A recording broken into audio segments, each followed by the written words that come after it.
Yeah, I was reading, so there was a person a CEO of a company who resigned the other day, and basically he had posted war crimes are war crimes, regardless of who commits them or whether they're allies. And there was such a backlash that he resigned.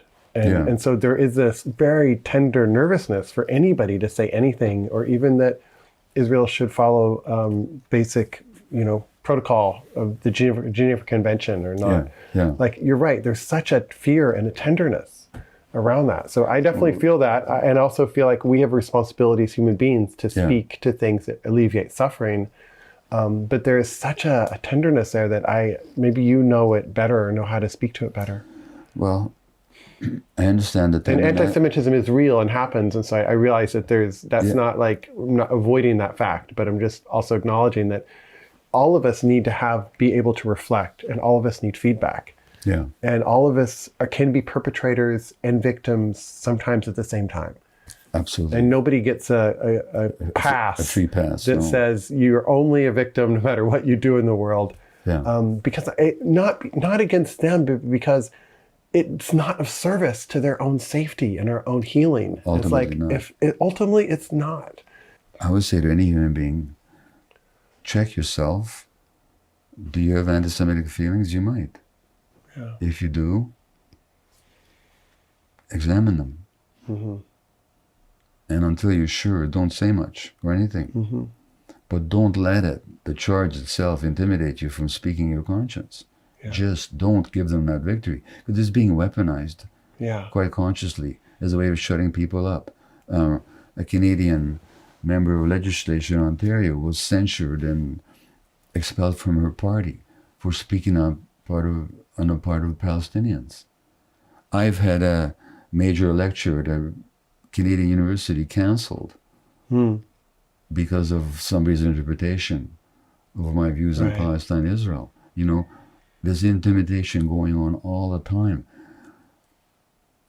Be sensitive. There is anti-Semitism in the world. It's genuine, but don't conflate it with criticism of us. And I'd say one more thing too. Sometimes people say to me, you're just feeding anti-Semitism by criticizing Israel. I'm going to look those people in the eye and say, what on earth are you talking about? First of all, anti-Semitism is not created by facts. The anti-Semite doesn't care about facts. Yeah. They're a sick person motivated by hatred. That has nothing to do with Jews. As Jean-Paul Sartre said very clearly, the anti-Semite is most of all afraid of himself, not the Jew. So anti-Semitism is a form of ideological, psychological illness. As other forms of racism and as all kinds of racism, for sure. Yeah. Secondly, but if, so I don't think how Jews speak and act create anti-Semitism.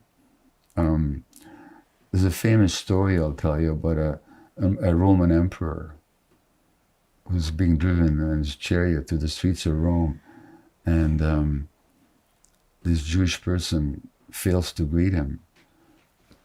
And the emperor says, punish him for failing to honor the emperor of Rome.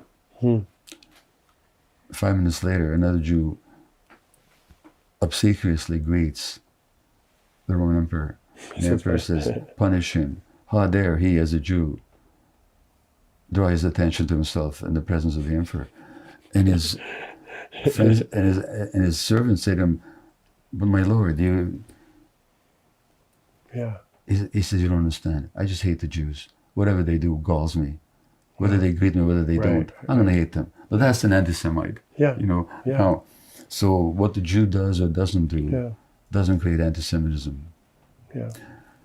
On the one hand, if it did, which would create more anti-Semitism?